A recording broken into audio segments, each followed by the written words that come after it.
The dot product is one way of multiplying vectors. So if we take the dot product between a vector A and a vector B, then that's equal to the magnitude or norm of A by the norm of B by the cosine of the angle between the vectors. And this angle theta will restrict from 0 to pi. And if either of these vectors are the 0 vector, then the dot product is 0.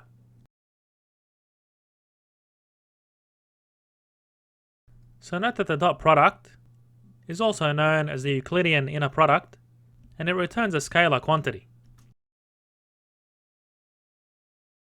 And you can visualize the dot product as the projection of vector A onto vector B. So this projected vector here is the magnitude of A cosine theta, which we can see using trigonometry. So given this restriction of theta, so for example, if we had vector B as follows, and vector A as follows, then we take this as the angle between them. The dot product has several useful properties. And one of those is that it evaluates to 0 when the angle between the vectors is pi on 2. And this can be seen from this cosine theta term. And if the dot product is less than 0,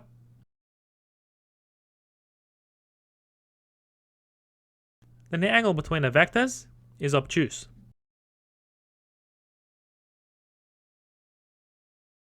And if the dot product is greater than 0, then the angle between the vectors is acute. And we can see the commutativity of the dot product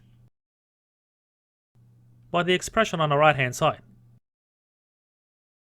So taking the dot product of B with A is the same as the dot product between A and B. So in this case, it can be seen as the projection of B onto A. So we have the magnitude of B cosine theta in this case, where this is our right angle.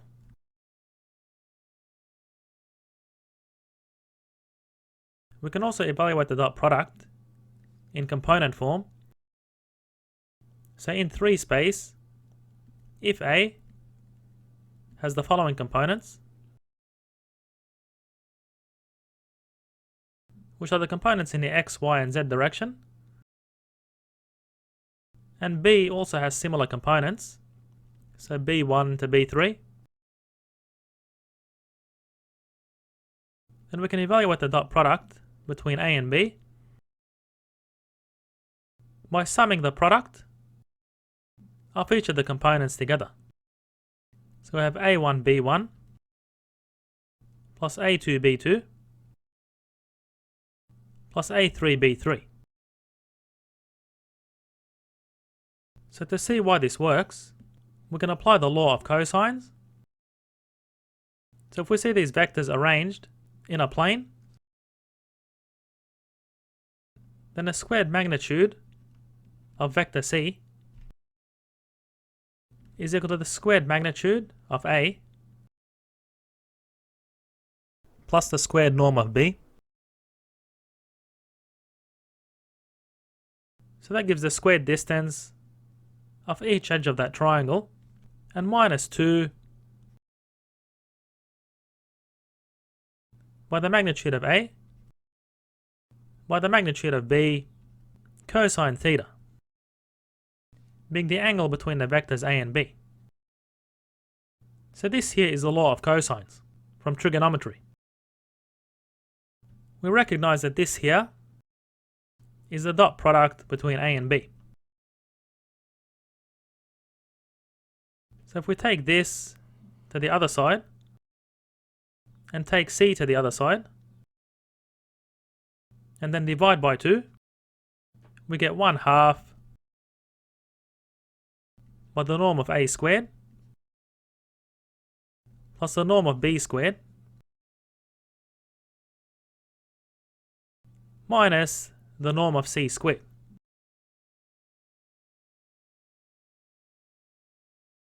And using vector addition, we can see geometrically that vector C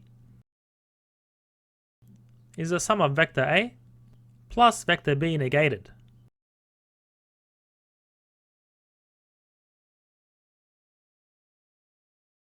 So you can visualize this using the head-to-tail method and the commutativity of vector addition. So therefore, we can replace the norm of C as the norm of vector A minus vector B. And therefore vector A minus vector B has the components A1 minus B1, A2 minus B2, and A3 minus B3.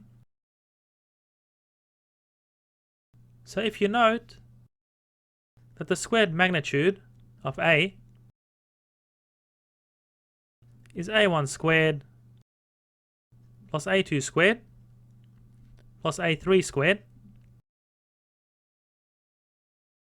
and you'll have a similar expression for B and a similar expression for A minus B. So you're basically just squaring each component and adding them together. So if you substitute those components into this equation and simplify the result, you'll find that the dot product evaluates to the sum of the products of the components of vectors A and B. So I'll leave that for you to do as an exercise. Now that we've seen that the dot product between two vectors is the sum of the products of each of their components. So this is what we had in 3 space. Then we can extend the dot product to n space. So consider a vector A in n space having the components A1, A2 to AN, and another vector B having similar components. So we have B1, B2 to Bn. Then using the component form of the dot product, we can write it in n space as A1, B1 plus A2, B2 up to AN, Bn. So note that due to the analogies between vector spaces and Euclidean geometry, the dot product is also referred to as the Euclidean inner product.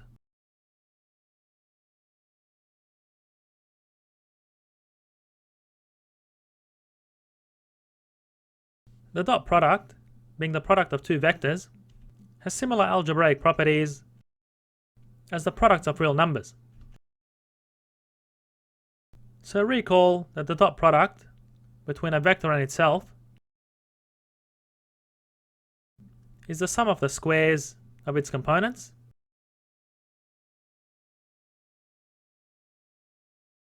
So in n space,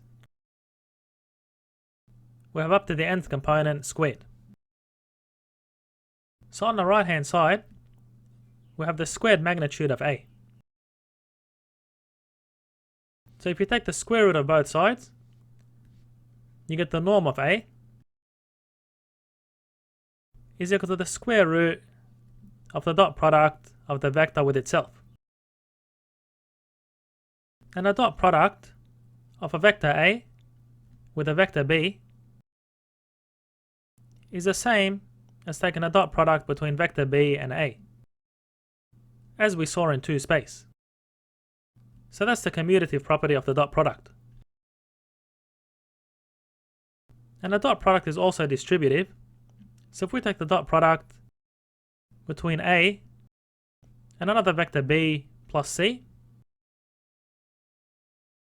then we can distribute a, so we have a dot b plus a dot c. And note that due to the commutativity of the dot product, this is the same as b plus c dot a, which can also be distributed as b dot a plus c dot a. So due to commutativity, we see that this right hand side is the same as this right hand side. And if we have a scalar multiplied by the dot product between 2 vectors,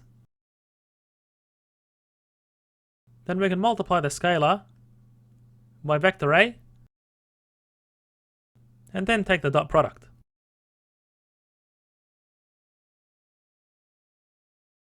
And due to the commutativity of the dot product, this is the same as the scalar by b dot a. So we can write this as s multiplied by b dot a, which is the same as a dot sb due to the commutativity of the dot product. Now the dot product between a vector and itself, as we saw, is greater than or equal to 0. And a dot a is equal to 0 if and only if the vector a is the 0 vector. And as you'd expect, the dot product between a 0 vector and another vector is 0, because the 0 vector has all 0 components. Recall that the dot product between 2 vectors is equal to the magnitude of a by the magnitude or norm of b, cosine of the angle between them. So we can rewrite the angle as the arc cosine of the dot product over the product of the magnitudes of both vectors. So if we want to extend this to n space, arc cos is not defined unless this expression is between -1 and 1. Now the Cauchy-Schwarz inequality allows us to show that this is true. So this inequality states that the absolute value of the dot product between a and b is less than or equal to the product of the magnitudes of both vectors. And we won't prove this here.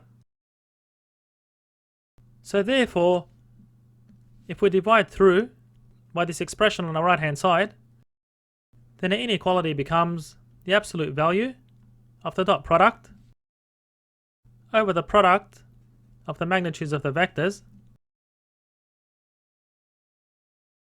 is less than or equal to 1, which is basically saying the same thing as this expression. So therefore, given this expression is between -1 and 1, then the angle theta is defined in n space. We can visualize the triangle inequality in 2 space and 3 space, which states that the sum of the 2 lengths of 2 sides of a triangle is larger than or equal to the third side. So using vector addition, we have the length of the third side is the magnitude of a plus b. So you can also visualize this as the distance between points. So typically, the triangle inequality is written backwards. So we have the magnitude of a plus b is less than or equal to the magnitude of a plus the magnitude of b. So we can see that when a and b get closer to this vector, then the sum of their lengths is always larger than or equal to the length of this vector. And we have a similar expression for the distance between points. So we have the distance between the points P and R. So we connect those with a line. Is less than or equal to the distance between points P and Q plus the distance between points Q and R.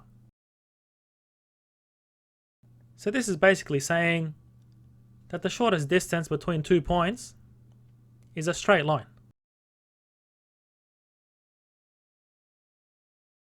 Given that we can represent vectors in matrix form, so in n space, if we have A with the following components, and a vector B has the following components,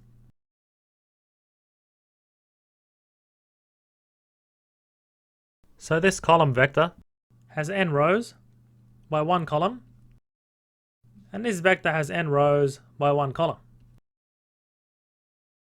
And a product between two matrices is defined if the number of columns in A is equal to the number of rows in B. So therefore, if we want to multiply these two vectors together, we transpose B. Or alternatively, we can transpose A and multiply this by B. And you'll notice that this here is the same as taking a dot product. So for example, if we visualize the transpose of B, it'll look like this.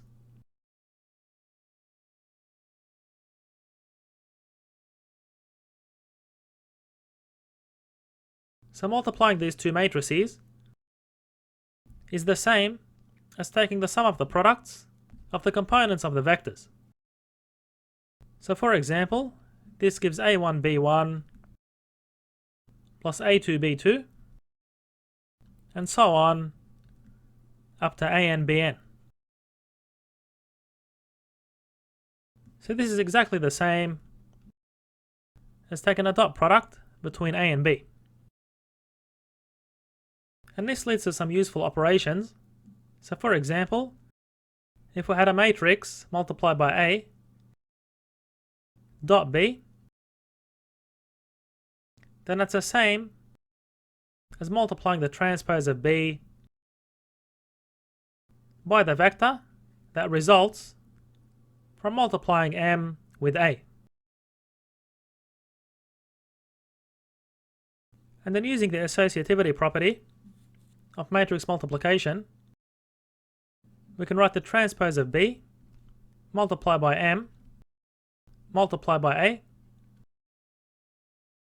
And furthermore, this is the same as multiplying the transpose of M by B and taking a transpose of this result. And that's multiplied by A. And also note that we can also take the transpose of B and multiply that with A, which is also the same as the dot product between the two vectors, given that we're still multiplying the components. So therefore, the transpose of a vector multiplied by another vector is the same as taking a dot product between that vector and the other vector.